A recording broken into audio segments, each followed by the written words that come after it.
ನಮಸ್ಕಾರ ವೀಕ್ಷಕರೇ, ದೆಹಲಿ ಚುನಾವಣೆಯ ಫಲಿತಾಂಶದ ಕುತೂಹಲಕ್ಕೆ ತೆರೆ ಬಿದ್ದಿದೆ. ಬಿಜೆಪಿ ಭರ್ಜರಿಯಾದ ಗೆಲುವನ್ನು ಸಾಧಿಸಿದೆ. ಕೇಜ್ರಿವಾಲ್ ಸೋಲಿನ ರುಚಿಯನ್ನು ಕಂಡಿದ್ದಾರೆ. ಮತ್ತೊಂದು ಕಡೆ ಕಾಂಗ್ರೆಸ್ ಮತ್ತೊಮ್ಮೆ ಮಕಾಡೆ ಮಲಗಿದೆ. ಈಗೇನಿದ್ರೂ ಫಲಿತಾಂಶದ ನಂತರದ ವಿಮರ್ಶೆಯ ಸಮಯ. ಪಕ್ಷಗಳು ಸೋಲು ಗೆಲುವಿಗೆ ಕಾರಣಗಳನ್ನು ಹುಡುಕ್ತಾ ಆತ್ಮಾವಲೋಕನ ಮಾಡಿಕೊಳ್ತಾ ಇದೆ. ಇಲ್ಲಿ ಬಿಜೆಪಿ ಗೆಲುವಿಗಿಂತ ಅಥವಾ ಮೋದಿಯವರ ವಿಜಯಕ್ಕಿಂತ ಕೇಜ್ರಿವಾಲ್ ಅವರ ಸೋಲು ಮಹತ್ವ ಪಡೆದುಕೊಂಡಿದೆ. ಅಧಿಕಾರವನ್ನು ಉಳಿಸ್ಕೊಳ್ಳೋದಕ್ಕೆ ಸಾಧ್ಯವಾಗದೆ ಇರೋದಕ್ಕೆ ಕಾರಣಗಳು ಏನೇನಿರಬಹುದು? ಈ ಚರ್ಚೆ ಈಗ ಜೋರಾಗಿದೆ. ರಾಜಕೀಯ ಸಾಮಾಜಿಕ ಕಾರಣಗಳ ಜೊತೆಗೆ ಕೆಲವೊಂದಷ್ಟು ಕೇಜ್ರಿವಾಲ್ರ ವೈಯಕ್ತಿಕ ಕಾರಣಗಳು ಈಗ ಮುನ್ನೆಲೆಗೆ ಬರ್ತಾ ಇದೆ. ಅದರಲ್ಲಿ ಪ್ರಮುಖವಾಗಿ ಒಂದು ಹೆಣ್ಣಿನಿಂದ ಕೇಜ್ರಿವಾಲ್ರ ಇಡೀ ಪಕ್ಷಕ್ಕೆ ಸೋಲಾಗುವಂತಾಗಿದೆ ಅನ್ನೋದು ದೇಶಾದ್ಯಂತ ಚರ್ಚೆಗಳಾಗ್ತಾ ಇದೆ. ಆಪ್ ಪಕ್ಷದ ಸೋಲಿಗೆ ಪ್ರಮುಖವಾಗಿ ಇವರೇ ಕಾರಣ ಅಂತ ಹೇಳಲಾಗ್ತಾ ಇದೆ. ಕೇಜ್ರಿವಾಲ್ ಮಾಡಿದಂತಹ ಆ ಒಂದು ಎಡವಟ್ಟು ಈಗ ಬಹುದೊಡ್ಡ ಪೆಟ್ಟನ್ನು ತಿನ್ನಬೇಕಾಯಿತು. ಅರಗಿಸಿಕೊಳ್ಳಲಾಗದಂತಹ ಆಘಾತ ಇದು. ಹಾಗಾದ್ರೆ ಅಷ್ಟೊಂದು ಚರ್ಚೆಗೆ ಒಳಗಾಗ್ತಿರುವಂತಹ ಆ ಮಹಿಳೆ ಯಾರು? ಅಷ್ಟಕ್ಕೂ ಆಕೆ ಮಾಡಿದ್ದೇನು? ಈ ಹಿಂದೆ ನಡೆದಂತಹ ಆ ಪ್ರಮುಖ ಘಟನೆ ಏನು? ಕೌರವನ ಅಟ್ಟಹಾಸಕ್ಕೆ ನಡುಗಿತ ದೆಹಲಿ. ಆ ಮಹಿಳೆಯ ಶಾಪ ತಟ್ಟಿತ ಅರವಿಂದ್ ಕೇಜ್ರಿವಾಲ್ಗೆ. ಸಿಎಂ ಕಚೇರಿಯಲ್ಲಿ ನಡೆದಂತಹ ಆ ನಿಗೂಢ ವಿಚಾರ ಏನು? ಆ ಎಲ್ಲದರ ಬಗ್ಗೆ ಒಂದು ಇಂಟ್ರೆಸ್ಟಿಂಗ್ ಮಾಹಿತಿ ನೋಡೋಣ. ವೀಕ್ಷಕರೇ, ಚುನಾವಣೆಯ ಫಲಿತಾಂಶ ಬಂದ ನಂತರದಲ್ಲಿ ಸಹಜವಾಗಿ ಸೋಲು ಗೆಲುವಿನ ಕಾರಣಗಳನ್ನು ಹುಡುಕಲಾಗುತ್ತೆ. ಈಗ ಪಕ್ಷಗಳು ದೆಹಲಿ ಚುನಾವಣೆಯ ನಂತರದಲ್ಲಿ ತಮ್ಮ ಬಲ ಏನು, ದೌರ್ಬಲ್ಯ ಏನು, ಇದು ಚುನಾವಣೆಯಲ್ಲಿ ಯಾವ ರೀತಿಯಾಗಿ ಪರಿಣಾಮ ಬಿದ್ದಿದೆ, ಇವೆಲ್ಲದರ ಬಗ್ಗೆ ಲೆಕ್ಕಾಚಾರವನ್ನು ಹಾಕಿಕೊಳ್ಳಲಾಗ್ತಾ ಇದೆ. ವೀಕ್ಷಕರೇ, ನಾವು ದೆಹಲಿ ಚುನಾವಣೆಯನ್ನ ಹಲವು ಆಯಾಮದಲ್ಲಿ ನೋಡಿದಾಗ ಅಚ್ಚರಿಯ ಫಲಿತಾಂಶದ ಜೊತೆಗೆ ವಿಲಕ್ಷಣ ಪರಿಣಾಮಗಳು ನಮಗೆ ಕಾಣಸಿಗುತ್ತೆ. ಒಂದು ವಿಚಾರವನ್ನು ಸೂಕ್ಷ್ಮವಾಗಿ ನೀವು ಗಮನಿಸಬೇಕು. ಈ ಚುನಾವಣೆಯಲ್ಲಿ ತ್ರಿಕೋನ ಸ್ಪರ್ಧೆ ಅಂತ ಹೇಳಲಾಗ್ತಾ ಇತ್ತು. ಯಾರ್ಯಾರ ನಡುವೆ? ಆಪ್ ಪಕ್ಷ, ಬಿಜೆಪಿ ಹಾಗೆ ಕಾಂಗ್ರೆಸ್. ಆದರೆ ಈ ಚುನಾವಣೆಯನ್ನು ನಾವು ಇನ್ನಷ್ಟು ಆಳಕ್ಕೆ ಹೋಗಿ ಗಮನಿಸಿದಂತಹ ಸಂದರ್ಭದಲ್ಲಿ ಆಪ್ ಪಕ್ಷದ ವಿರುದ್ಧವಾಗಿ ಅನ್ನೋದಕ್ಕಿಂತಲೂ ಅರವಿಂದ್ ಕೇಜ್ರಿವಾಲ್ ಅವರ ವಿರುದ್ಧವಾಗಿ ಒಂದು ಮಹಾ ಸಂಗ್ರಾಮದಂತೆ ಕಾಣುತ್ತೆ. ನೋಡಿ ಯಾವೆಲ್ಲ ಬೆಳವಣಿಗೆಗಳು ಆಯ್ತು ಅಂತ. ಬಿಜೆಪಿ ಪ್ರಮುಖವಾಗಿ ಅಟ್ಯಾಕ್ ಮಾಡಿದ್ದು ಅರವಿಂದ್ ಕೇಜ್ರಿವಾಲ್ ಅವರನ್ನು. ಬಿಜೆಪಿ ಪ್ರತಿಪಕ್ಷ ಸಹಜವಾಗಿ ಅವರನ್ನ ಆಡಳಿತದಿಂದ ಕೆಳಗಿಳಿಸಬೇಕು, ಹೀಗಾಗಿ ಆ ಪಕ್ಷವನ್ನ ಟಾರ್ಗೆಟ್ ಮಾಡುತ್ತೆ. ಆದರೆ ಅತ್ತ ಕಾಂಗ್ರೆಸ್ ಕೂಡ ಅರವಿಂದ್ ಕೇಜ್ರಿವಾಲ್ ಅವರ ವಿರುದ್ಧವಾಗಿ ನಿಲ್ಲುತ್ತೆ. ಬಿಜೆಪಿಯ ಗೆಲುವಿಗೆ ಕಾರಣ ಆಗ್ತಾರೆ. ನೀವು ಸಹ ಗಮನಿಸಿರಬಹುದು, ಕಾಂಗ್ರೆಸ್ಗೆ ಭಾರೀ ಟೀಕೆ ವ್ಯಕ್ತವಾಗ್ತಾ ಇದೆ. ರಾಹುಲ್ ಗಾಂಧಿ ಹಾಗೆ ಪ್ರಿಯಾಂಕಾ ಗಾಂಧಿ ಅವರು ಅಣ್ಣ ತಂಗಿ ಜೋಡಿ ಬಿಜೆಪಿ ಜೊತೆ ಸೇರ್ಕೊಂಡು ಆಪನ್ನು ಮುಗಿಸ್ಬಿಟ್ರು. ಈ ರೀತಿಯಾಗೆಲ್ಲ ಟೀಕೆಗಳು ವ್ಯಕ್ತವಾಗ್ತಾ ಇದೆ. ಆದರೆ ವೀಕ್ಷಕರೇ, ಆ ರೀತಿ ಅಲ್ಲ. ಹಾಗೆ ನೋಡಿದ್ರೆ ಕಾಂಗ್ರೆಸ್ ಬಿಜೆಪಿಯ ಕಡು ವಿರೋಧಿ. ನಮ್ಮ ರಾಜ್ಯದಲ್ಲೇ ತಗೊಳ್ಳಿ, ಕರ್ನಾಟಕದಲ್ಲಿ ಚುನಾವಣೆ ಅಂತ ಬಂದಾಗ ಬಿಜೆಪಿ ಕಾಂಗ್ರೆಸ್ ಜೊತೆಗೆ ಮೈತ್ರಿ ಮಾಡಿಕೊಂಡಂತಹ ಉದಾಹರಣೆ ಇಲ್ಲ. ಸದ್ಯ ಕರ್ನಾಟಕದ ಆಡಳಿತ ಪಕ್ಷ ಕಾಂಗ್ರೆಸ್ ವಿರುದ್ಧವಾಗಿ ಬಿಜೆಪಿ ಜೆಡಿಎಸ್ ಮೈತ್ರಿಯನ್ನ ಮಾಡಿಕೊಂಡಿದೆ. ಎರಡೂ ಪಕ್ಷಗಳು ಅಟ್ಯಾಕ್ ಮಾಡ್ತಾ ಇರೋದು ಕಾಂಗ್ರೆಸ್ ಅನ್ನ. ಬಿಜೆಪಿ ಜೆಡಿಎಸ್ ಏನು ಕಿತ್ತಾಡಿಕೊಳ್ತಾ ಇಲ್ಲ. ಅದು ಮೈತ್ರಿ ಧರ್ಮ, ಅವರು ಪಾಲನೆ ಮಾಡಲೇಬೇಕು. ಆದರೆ ದೆಹಲಿಯಲ್ಲಿ ನೀವು ಗಮನಿಸಿದಾಗ ಮೇಲ್ನೋಟಕ್ಕೆ ಕಾಂಗ್ರೆಸ್ ಬಿಜೆಪಿ ನಡುವೆ ಪರಸ್ಪರ ವಾಕ್ಸಮರ, ವಾಗ್ದಾಳಿ ಎಲ್ಲವೂ ಇತ್ತು. ಆದರೆ ಕಾಂಗ್ರೆಸ್ ಅರವಿಂದ್ ಕೇಜ್ರಿವಾಲ್ ಅವರ ವಿರುದ್ಧವಾಗಿ ನಡೆದುಕೊಂಡಿದ್ದು ಮಾತ್ರ ತೀರಾ ವೈಯಕ್ತಿಕ. ಕಾಂಗ್ರೆಸ್ನ ಅಟ್ಯಾಕ್ ಯಾವ ರೀತಿ ಇತ್ತು ಅಂದರೆ, ಶತಾಯಗತಾಯ ನಮಗೆ ಅಧಿಕಾರ ಬಂದಿಲ್ಲ ಅಂದ್ರೂ ಪರವಾಗಿಲ್ಲ, ಅರವಿಂದ್ ಕೇಜ್ರಿವಾಲ್ ಅವರಿಗೆ ಅಧಿಕಾರ ಸಿಗಬಾರ್ದು, ಈ ರೀತಿಯಾಗಿ ಚುನಾವಣೆಯನ್ನು ಎದುರಿಸಿದೆ. ಒಂದು ರೀತಿ ಪರೋಕ್ಷವಾಗಿ ಬಿಜೆಪಿ ಜೊತೆಗೆ ಕಾಂಗ್ರೆಸ್ ಮೈತ್ರಿ ಮಾಡಿಕೊಂಡಂತೆ ಇತ್ತು. ಅಂದರೆ ರಾಜಕೀಯವಾಗಿ ಅಷ್ಟರ ಮಟ್ಟಿಗೆ ಅರವಿಂದ್ ಕೇಜ್ರಿವಾಲ್ ಅವರ ವಿರುದ್ಧ ಶತ್ರುತ್ವವನ್ನು ಕಟ್ಟಿಕೊಂಡಿದ್ದಾರೆ. ಇಂಡಿ ಮೈತ್ರಿಕೂಟ ರಚನೆಯಾದಾಗ ಅದರ ಧ್ಯೇಯ ಒಂದೇ ಆಗಿತ್ತು, ಬಿಜೆಪಿಯನ್ನು ಸೋಲಿಸಬೇಕು, ನಿಯಂತ್ರಿಸಬೇಕು, ಮೋದಿ ಅವರನ್ನು ಕಟ್ಟಿ ಹಾಕೋದೇ ನಮ್ಮ ಗುರಿ ಅಂತ ಎಲ್ಲರೂ ಒಂದಾಗಿದ್ರು. ಆದರೆ ರಾಜ್ಯ ಚುನಾವಣೆಗಳಲ್ಲಿ ಏನಾಗ್ತಾ ಇದೆ, ಅದರಲ್ಲೂ ಪ್ರಮುಖವಾಗಿ ದೆಹಲಿಯಲ್ಲೇನಾಯಿತು, ಮೈತ್ರಿಕೂಟದ ಒಗ್ಗಟ್ಟನ್ನೇ ಮರೆತು, ಮೈತ್ರಿಕೂಟದ ಮೂಲ ಉದ್ದೇಶವನ್ನೇ ಮರೆತು ಆಪ್ ಹಾಗೆ ಕಾಂಗ್ರೆಸ್ ನಡುವೆ ದೊಡ್ಡ ಮಟ್ಟದ ಅಂತರ ಸೃಷ್ಟಿಯಾಯಿತು, ಶತ್ರುತ್ವ ಬೆಳೀತು. ಅಂತಿಮವಾಗಿ ಚುನಾವಣೆಯಲ್ಲಿ ಪ್ರತ್ಯೇಕವಾಗಿ ಸ್ಪರ್ಧೆ ಮಾಡಿದ್ವು. ಇದರಿಂದ ಲಾಭ ಆಗಿದ್ದು ಬಿಜೆಪಿಗೆ.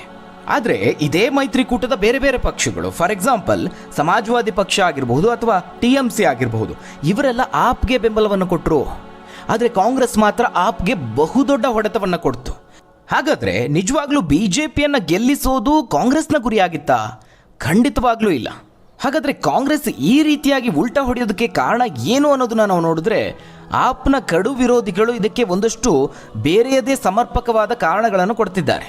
ದೊಡ್ಡ ಮಟ್ಟದಲ್ಲಿ ಈ ಒಂದು ಸೂಕ್ಷ್ಮ ವಿಚಾರದ ಬಗ್ಗೆ ಚರ್ಚೆ ಆಗ್ತಾ ಇದೆ. ಆ ಒಬ್ಬ ಮಹಿಳೆಯೇ, ಆ ಒಂದು ಶಕ್ತಿಯೇ ಮುಂದೆ ನಿಂತು ಈ ಚುನಾವಣೆಯಲ್ಲಿ ಕೇಜ್ರಿವಾಲ್ ಸೋಲುವಂತೆ ಮಾಡಿದೆ. ಆಮ್ ಆದ್ಮಿ ಪಕ್ಷದ ಸೋಲಿಗೆ ಕಾರಣ ಆಗಿದೆ. ಕೇಜ್ರಿವಾಲ್ ಅವರ ಮೀಸೆ ಮಣ್ಣಾಗೋದಕ್ಕೆ ಆ ಮಹಿಳೆಯೇ ಪ್ರಮುಖ ಕಾರಣ ಅಂತ ಹೇಳಲಾಗ್ತಾ ಇದೆ. ಆ ಮಹಿಳೆಯ ಶಾಪನೆ ಕೇಜ್ರಿವಾಲ್ ಅವರಿಗೆ ಇಷ್ಟರ ಮಟ್ಟಿಗೆ ತಟ್ಟಿದ್ಯಾ ಅಂತ ಚರ್ಚಿಸಲಾಗ್ತಾ ಇದೆ. ಆ ಮಹಿಳೆ ಯಾರು ಅನ್ನೋದನ್ನು ಹೇಳ್ತೀನಿ. ಅದಕ್ಕೂ ಮುಂಚಿತವಾಗಿ ಮತ್ತೊಂದು ವಿಚಾರವನ್ನು ಇಲ್ಲಿ ಹೇಳಲೇಬೇಕು. ಆ ವಿಚಾರವನ್ನು ಕೇಳಿದ್ರೆ ನೀವು ಖಂಡಿತವಾಗ್ಲೂ ಶಾಕ್ ಆಗ್ತೀರಾ. ವೀಕ್ಷಕರೇ, ಪ್ರಮುಖವಾಗಿ ಚುನಾವಣೆಯಲ್ಲಿ ಅರವಿಂದ್ ಕೇಜ್ರಿವಾಲ್ ಅವರ ವಿರುದ್ಧವಾಗಿ ಸದ್ದು ಮಾಡಿದ ವಿಚಾರ ಅಂದರೆ ಅದು ಶೀಶ್ ಮಹಲ್ದು. ರಾಜಕೀಯ ಪಂಡಿತರು, ಚುನಾವಣಾ ತಂತ್ರಜ್ಞರು ವಿಶ್ಲೇಷಣೆ ಮಾಡ್ತಿರೋದು, ಎಲ್ಲರೂ ಹೇಳ್ತಿರೋದು ಈ ಶೀಶ್ ಮಹಲ್ ವಿವಾದದಿಂದಾಗಿನೇ ಅರವಿಂದ್ ಕೇಜ್ರಿವಾಲ್ ಅವರಿಗೆ ಸೋಲಾಗಿದ್ದು ಅನ್ನೋದನ್ನು. ಈ ಶೀಶ್ ಮಹಲ್ ಬೇರಾವುದೂ ಅಲ್ಲ, ಅರವಿಂದ್ ಕೇಜ್ರಿವಾಲ್ ಅವರ ನಿವಾಸ. ನರೇಂದ್ರ ಮೋದಿ ಅವರ ಬಾಯಲ್ಲಿ ಬಂದಿದ್ದು ಸಹ ಇದೇ ಶೀಶ್ ಮಹಲ್. ಅದನ್ನಿಟ್ಕೊಂಡೇ ಮೋದಿ ಅವರು ಚುನಾವಣಾ ಭಾಷಣಗಳಲ್ಲಿ ಆಪ್ ವಿರುದ್ಧವಾಗಿ ಅಬ್ಬರದ ವಾಗ್ದಾಳಿಯನ್ನು ನಡೆಸಿದ್ದು. ಮೋದಿ ದೆಹಲಿ ಜನತೆಯ ಮುಂದೆ ಕೇಜ್ರಿವಾಲ್ ಅವರ ವಿರುದ್ಧ ವಾಗ್ದಾಳಿ ಮಾಡ್ತಾ, ಶೀಶ್ ಮಹಲ್ನ ಮಾಲೀಕ ಮತ್ತೆ ಅಧಿಕಾರಕ್ಕೆ ಬರೋದು ನಿಮಗಿಷ್ಟಾನಾ, ಈ ರೀತಿಯಾಗಿ ಮತಬೇಟೆಯನ್ನು ಮಾಡಿದ್ರು. ಅಂದರೆ ಈ ಶೀಶ್ ಮಹಲ್ ವಿವಾದ ಎಷ್ಟರ ಮಟ್ಟಿಗೆ ಚುನಾವಣೆಯಲ್ಲಿ ಹೊಡೆತ ಕೊಡ್ತು ಅಂದರೆ ಅರವಿಂದ್ ಕೇಜ್ರಿವಾಲ್ ಅವರ ಸಂಪೂರ್ಣ ವರ್ಚಸ್ಸನ್ನೇ ಕುಗ್ಗಿಸಿಬಿಡ್ತು. ಆ ಒಂದು ಮುಖ್ಯಮಂತ್ರಿಯ ನಿವಾಸಕ್ಕೂ ಆ ಮಹಿಳೆಗೂ ಒಂದು ನಂಟಿದೆ. ಎಲ್ಲಿ ಆಕೆಗೆ ಅವಮಾನ ಆಗಿತ್ತೋ ಅದೇ ಸ್ಥಳದ ವಿವಾದದಿಂದಾಗಿ ಅರವಿಂದ್ ಕೇಜ್ರಿವಾಲ್ ಅವರಿಗೆ ಚುನಾವಣೆಯಲ್ಲಿ ಸೋಲಾಗಿದೆ. ಯಾವ ಸಿಎಂ ನಿವಾಸದಲ್ಲಿ ಆ ಮಹಿಳೆಗೆ ಅವಮಾನ ಆಗಿತ್ತೋ ಅದೇ ನಿವಾಸ ವಿವಾದದ ಸ್ವರೂಪವನ್ನು ಪಡೆದುಕೊಂಡು ಚುನಾವಣೆಯಲ್ಲಿ ಕರ್ಮದ ರೀತಿ ವಾಪಸ್ ಕೊಟ್ಟಿದೆ ಅನ್ನೋದನ್ನ ಕೇಜ್ರಿವಾಲ್ ಅವರ ಕಡು ವಿರೋಧಿಗಳು ಹೇಳ್ತಾ ಇರುವಂಥದ್ದು. ಅಷ್ಟಕ್ಕೂ ಆ ಮಹಿಳೆ ಬೇರಾರೂ ಅಲ್ಲ, ಸ್ವಾತಿ ಮಲಿವಾಲ್. ಈಕೆ ವಿರೋಧ ಪಕ್ಷದವರೂ ಅಲ್ಲ, ಕಾಂಗ್ರೆಸ್ನವರೂ ಅಲ್ಲ, ಸ್ವತಃ ಆ ಪಕ್ಷದ ಸಂಸದೆ. ಅರವಿಂದ್ ಕೇಜ್ರಿವಾಲ್ ಅವರ ಸೋಲಿನ ಬೆನ್ನಲ್ಲೇ ಈ ಮಹಿಳೆಯ ಹೆಸರು ಈಗ ದೇಶಾದ್ಯಂತ ಚರ್ಚೆ ಆಗ್ತಾ ಇದೆ, ಮುನ್ನೆಲೆಗೆ ಬಂದಿದೆ. ಕೇಜ್ರಿವಾಲ್ ಹಾಗೆ ಅವರ ಒಂದಷ್ಟು ಬೆಂಬಲಿಗರ ಸೋಲಿನ ನಂತರದಲ್ಲಿ ಕರ್ಮ ಯಾವತ್ತಿದ್ರೂ ಬಿಡಲ್ಲ ಅಂತ ಚರ್ಚಿಸಲಾಗ್ತಾ ಇದೆ.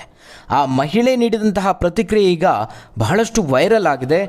ಆ ಒಂದು ದುರ್ಘಟನೆಯ ಕರ್ಮವೇ ಅರವಿಂದ್ ಕೇಜ್ರಿವಾಲ್ರ ಈ ಸ್ಥಿತಿಗೆ ಕಾರಣ ಅಂತ ಆಕ್ರೋಶವನ್ನು ವ್ಯಕ್ತಪಡಿಸುತ್ತಿದ್ದಾರೆ. ಅಷ್ಟಕ್ಕೂ ಈ ಹಿಂದೆ ಏನಾಗಿತ್ತು ಅಂದರೆ, ಮುಖ್ಯಮಂತ್ರಿ ಅರವಿಂದ್ ಕೇಜ್ರಿವಾಲ್ ಅವರ ನಿವಾಸಕ್ಕೆ ಸ್ವಾತಿ ಮಲಿವಾಲ್ ಅವರು ತೆರಳಿದ್ದಂತಹ ಸಂದರ್ಭದಲ್ಲಿ ಅವರ ಕಾರ್ಯದರ್ಶಿಯಾಗಿರುವ ಬಿಭವ್ ಕುಮಾರ್ ಅವರು ತಮ್ಮ ಜೊತೆಗೆ ಅನುಚಿತವಾಗಿ ವರ್ತಿಸಿದ್ದಾರೆ, ದೈಹಿಕವಾಗಿ ಹಲ್ಲೆ ನಡೆಸಿದ್ರು ಅಂತ ಸಂಸದೆ ಸ್ವಾತಿ ಮಲಿವಾಲ್ ಅವರು ಗಂಭೀರವಾದ ಆರೋಪವನ್ನು ಮಾಡ್ತಾರೆ. ಬಿಭವ್ ಕುಮಾರ್ ಸಿಎಂ ಕಚೇರಿಯಲ್ಲಿ ಪ್ರಮುಖ ಸ್ಥಾನದಲ್ಲಿರೋರು. ತಮ್ಮ ಆಪ್ತ ಸಹಾಯಕ ಬಿಭವ್ ಕುಮಾರ್ ಅವರಿಗೆ ತಮ್ಮ ಮೇಲೆ ಹಲ್ಲೆ ನಡೆಸುವಂತೆ ಅರವಿಂದ್ ಕೇಜ್ರಿವಾಲ್ ಅವರು ಸೂಚನೆ ನೀಡಿದ್ದಾರೆ ಅಂತ ಸ್ವಾತಿ ಮಲಿವಾಲ್ ಅವರು ಗಂಭೀರ ಆರೋಪವನ್ನು ಮಾಡ್ತಾರೆ. ಇನ್ನು ತಮ್ಮ ಮೇಲೆ ಹಲ್ಲೆ ನಡೆದಿದೆ, ಆ ಸಂದರ್ಭದಲ್ಲಿ ನಡೆದಂತಹ ವಾಕ್ಸಮರವನ್ನ ವಿಡಿಯೋ ಸಮೇತವಾಗಿ ಸ್ವಾತಿ ಮಲಿವಾಲ್ ಅವರು ತಮ್ಮ ಸೋಷಿಯಲ್ ಮೀಡಿಯಾ ಖಾತೆಯಲ್ಲಿ ಹಾಕಿಕೊಂಡಿದ್ರು. ಇದರಿಂದಾಗಿ ಸಿಎಂನ ಅಧಿಕೃತ ನಿವಾಸದಲ್ಲೇ ನಡೆದಂತಹ ಘಟನೆಯಾದ ಕಾರಣ ಇದು ತೀವ್ರ ಗಂಭೀರ ಸ್ವರೂಪವನ್ನು ಪಡೆದುಕೊಳ್ಳುತ್ತೆ. ಪ್ರತಿಪಕ್ಷಗಳ ಟೀಕೆಗೂ ಕಾರಣ ಆಗಿತ್ತು. ಇನ್ನು ಈ ಬಗ್ಗೆ ಪ್ರಕರಣ ದಾಖಲಾದ ನಂತರದಲ್ಲಿ ಕೋರ್ಟ್ಗೆ ವಿಚಾರಣೆಗೆ ಹಾಜರಾದಂತಹ ಸ್ವಾತಿ ಮಲಿವಾಲ್ ಅವರು ಕೋರ್ಟ್ ಹಾಲ್ನಲ್ಲಿ ಬಿಕ್ಕಿ ಬಿಕ್ಕಿ ಕಣ್ಣೀರಿಟ್ಟಿದ್ರು. ಅಷ್ಟಕ್ಕೂ ಸ್ವಾತಿ ಮಲಿವಾಲ್ ಅವರು 2006ರಿಂದ ಕೇಜ್ರಿವಾಲ್ ಅವರ ಜೊತೆಗೆ ಕೆಲಸ ಮಾಡಿದವರು. ದೆಹಲಿ ಮಹಿಳಾ ಆಯೋಗದ ಅಧ್ಯಕ್ಷರಾಗಿ ಸೇವೆಯನ್ನು ಸಲ್ಲಿಸಿದ್ದಾರೆ. ಆದರೆ ಕೆಲವೊಂದಷ್ಟು ಅಸಮಾಧಾನದ ನಂತರದಲ್ಲಿ ತಮ್ಮದೇ ಪಕ್ಷದ ವಿರುದ್ಧವಾಗಿ ತೊಡೆತಟ್ಟಿದ್ದಾರೆ. ಈಗ ಅರವಿಂದ್ ಕೇಜ್ರಿವಾಲ್ ಅವರನ್ನು ಕಟುವಾಗಿ ಟೀಕೆ ಮಾಡ್ತಿದ್ದಾರೆ. ವಿನೂತನ ರಾಜಕಾರಣದ ಹೆಸರಲ್ಲಿ ಅಧಿಕಾರಕ್ಕೇರಿದ ಕೇಜ್ರಿವಾಲ್ ಮತ್ತೆ ಅದೇ ಭ್ರಷ್ಟಾಚಾರದ ರಾಜಕಾರಣ ಮಾಡ್ತಿದ್ದಾರೆ ಅಂತ ಇದೇ ಸ್ವಾತಿ ಮಲಿವಾಲ್ ಅವರು ನೇರವಾಗಿ ಟೀಕೆ ಮಾಡಿದ್ದಾರೆ. ಇದಾದ ನಂತರದಲ್ಲಿ ಹಲ್ಲೆಯ ಘಟನೆ ಸಾಕಷ್ಟು ಸದ್ದು ಮಾಡಿತು. ಈಗ ಫಲಿತಾಂಶದ ಬೆನ್ನಲ್ಲೇ ಸ್ವಾತಿ ಮಲಿವಾಲ್ ಅವರು ಒಂದು ಪೋಸ್ಟ್ ಅನ್ನು ಹಾಕಿದ್ದಾರೆ, ಟ್ವೀಟ್ ಮಾಡಿದ್ದಾರೆ. ಮಹಿಳೆಗೆ ಅವಮಾನ ಮಾಡೋರನ್ನ ದೇವರು ಶಿಕ್ಷಿಸುತ್ತಾನೆ, ದೆಹಲಿಯ ಫಲಿತಾಂಶವೇ ಇದಕ್ಕೆ ಸಾಕ್ಷಿ ಅಂತ ಹೇಳಿದ್ದಾರೆ. ಆಪ್ ಪಕ್ಷ ಹಾಗೆ ಅದರ ಮುಖ್ಯಸ್ಥ ಅರವಿಂದ್ ಕೇಜ್ರಿವಾಲ್ ಅವರ ದುರಹಂಕಾರನೇ ದೆಹಲಿ ವಿಧಾನಸಭಾ ಚುನಾವಣೆಯಲ್ಲಿ ಅವರ ಸೋಲಿಗೆ ಕಾರಣ ಆಯಿತು ಅಂತ ಬರ್ಕೊಂಡಿದ್ದಾರೆ. ಅಷ್ಟು ಮಾತ್ರ ಅಲ್ಲ, ಕೇಜ್ರಿವಾಲ್ ಅವರ ಇಡೀ ಪಕ್ಷವನ್ನ ಕೌರವರಿಗೆ ಹೋಲಿಸುವಂತೆ ಒಂದು ಪೋಸ್ಟ್ ಅನ್ನ ಮಾಡಿದ್ದಾರೆ. ಈ ವಿಚಾರ ಈಗ ಭಾರಿ ವೈರಲ್ ಆಗಿದೆ. ವೀಕ್ಷಕರೇ, ಸ್ವಾತಿ ಮಲಿವಾಲ್ ಅವರು ಹೇಳಿದಂತೆ ಚುನಾವಣೆಯಲ್ಲೂ ಸಹ ಇದು ಬಹಳ ಸ್ಪಷ್ಟವಾಗಿ ಕಾಣಿಸ್ತಾ ಇದೆ. ಅದರಲ್ಲಿ ಒಂದೊಂದಾಗಿ ಹೇಳೋದಾದರೆ, ಈಗಾಗಲೇ ಹೇಳಿದಾಗೆ ಬಿಜೆಪಿಯ ಕಡು ವಿರೋಧಿ ಕಾಂಗ್ರೆಸ್ ದೆಹಲಿ ಚುನಾವಣೆಯಲ್ಲಿ ಬಿಜೆಪಿ ವಿರುದ್ಧಕ್ಕಿಂತ ಅರವಿಂದ್ ಕೇಜ್ರಿವಾಲ್ ಅವರನ್ನು ಪ್ರಮುಖವಾಗಿ ಟಾರ್ಗೆಟ್ ಮಾಡಿಕೊಳ್ಳುತ್ತೆ. ಆದರೆ ಕಳೆದ 1 ವರ್ಷದ ಹಿಂದೆ ಆಮ್ ಆದ್ಮಿ ಪಕ್ಷದ ಸೋಲಿಗೆ ಕಾಂಗ್ರೆಸ್ ಕೂಡ ಕಾರಣ ಆಗುತ್ತೆ ಅಂದರೆ ಯಾರೂ ಅದನ್ನು ನಂಬ್ತಾ ಇರಲಿಲ್ಲ. ಚುನಾವಣೆ ಹತ್ತಿರ ಬರ್ತಿದ್ದ ಹಾಗೆ ಎಲ್ಲವೂ ಉಲ್ಟಪಲ್ಟ ಆಯಿತು. ಯಮುನಾ ನದಿ ವಿಚಾರವಾಗಿ ಅರವಿಂದ್ ಕೇಜ್ರಿವಾಲ್ ಅವರ ವಿರುದ್ಧ ಪ್ರಮುಖವಾಗಿ ಧ್ವನಿ ಎತ್ತಿದ್ದೇ ರಾಹುಲ್ ಗಾಂಧಿ ಅವರು ಈ ಬಾರಿ ಟಾರ್ಗೆಟ್ ಮಾಡಿದ್ದು ಬಿಜೆಪಿಯನ್ನಲ್ಲ, ಬದಲಿಗೆ ಆ ಪಕ್ಷವನ್ನು. ಕಾಂಗ್ರೆಸ್ ತನ್ನದೇ ಮೈತ್ರಿಕೂಟದ ಪಕ್ಷದ ವಿರುದ್ಧವಾಗಿ ನಿಲ್ಲುವಂತಹ ಪರಿಸ್ಥಿತಿ ಬಂದಿದೆ. ಇದು ಕಾಂಗ್ರೆಸ್ನ ಪ್ಲಾನಾ ಅಥವಾ ಆಪ್ಗೆ ಎದುರಾದಂತಹ ಕರ್ಮದ ಪಾಠನ? ಇದು ಚರ್ಚೆಗೆ ಗ್ರಾಸ ಆಗಿದೆ. ಇನ್ನು ಎರಡನೇದಾಗಿ ಅರವಿಂದ್ ಕೇಜ್ರಿವಾಲ್ ಅವರ ನಿವಾಸ ಶೀಶ್ ಮಹಲ್. ಕೇಜ್ರಿವಾಲ್ ಅವರು ನರೇಂದ್ರ ಮೋದಿ ಅವರ ವಿರುದ್ಧವಾಗಿಯೇ ನೇರ ಅಂತ ನಿಂತ್ಕೊಳ್ತಾರೆ. ಇದು ಅವರಿಗೆ ಬಹುದೊಡ್ಡ ಹೊಡೆತವನ್ನು ಕೊಡ್ತು. ಇದೇ ಶೀಶ್ ಮಹಲ್ ಮೋದಿ ಅವರ ಬಾಯಲ್ಲೂ ಬರುವಂತಾಯಿತು.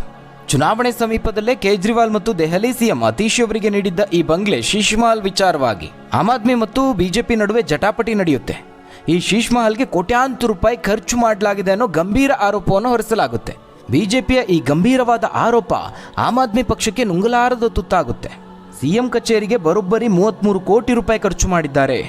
3 ಬಾರಿ ದುಬಾರಿ ವಸ್ತುಗಳನ್ನು ಬಳಸಿ ಈ ಮನೆಯ ನವೀಕರಣ ಮಾಡಲಾಗಿದೆ ಅಂತ ಬಿಜೆಪಿ ಚುನಾವಣೆ ಸಮಯದಲ್ಲೇ ಆರೋಪವನ್ನು ಮಾಡುತ್ತೆ. ಇಷ್ಟು ಮಾತ್ರ ಅಲ್ಲ, ಏನೋ ಮಾಡೋದಕ್ಕೆ ಹೋಗಿ ಇನ್ನೇನೋ ಮಾಡ್ಕೊಂಡ್ರಂತೆ ಅನ್ನೋಂತೆ ಅಬಕಾರಿ ನೀತಿ ಹಗರಣದಲ್ಲಿ ಅರವಿಂದ್ ಕೇಜ್ರಿವಾಲ್, ಮನೀಶ್ ಸಿಸೋಡಿಯಾ, ಸಂಜಯ್ ಸಿಂಗ್ ಅವರು ಜೈಲು ಸೇರುವಂತಹ ಪರಿಸ್ಥಿತಿ ಬಂತು. ಇದು ಕೇಜ್ರಿವಾಲ್ ಅವರ ವರ್ಚಸ್ಸು ಕುಗ್ಗುವಂತೆ ಮಾಡಿತು. ಒಟ್ಟಾರೆಯಾಗಿ ಕೇಜ್ರಿವಾಲ್ ಅವರ ಸೋಲನ್ನು ಕರ್ಮದ ಫಲ ಅಂತ ಚರ್ಚಿಸಲಾಗ್ತಾ ಇದೆ. ಹಾಗಾದರೆ ವೀಕ್ಷಕರೇ, ದೆಹಲಿ ಚುನಾವಣೆಯ ಫಲಿತಾಂಶದ ಬಗ್ಗೆ ನೀವೇನಂತೀರಾ? ತಪ್ಪದೆ ನಿಮ್ಮ ಅನಿಸಿಕೆ, ಅಭಿಪ್ರಾಯವನ್ನು ಕಮೆಂಟ್ ಮೂಲಕವಾಗಿ ತಿಳಿಸಿ. ಧನ್ಯವಾದಗಳು ವೀಕ್ಷಕರೇ.